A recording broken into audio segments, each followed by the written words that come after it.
Okay. Mat. Mesti orang nak kita macam ni. Mesti lagi besar daripada kita. Sebab kita kecil je kat sini sikit.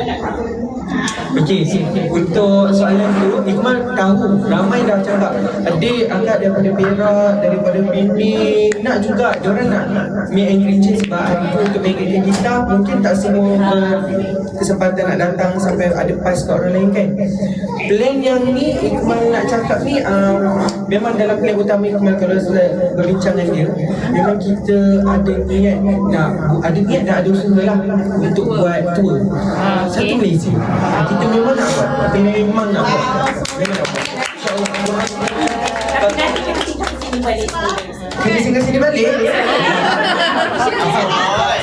Dia dah highlight tu. Besok kita situ balik. Jadi kepada yang sedang melihat lagi satu Malaysia, Iqmal dan Nazrah akan buat tour satu Malaysia untuk semua. Tapi kita akan pilih satu daerah yang macam mungkin bagi dekat untuk semua daerah datang. Betul. Tak apalah, kita orang bagi laluan, kita orang punya pusing balik lah.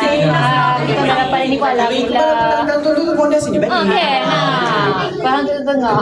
Tang konda sini tu tang majlis. Ya.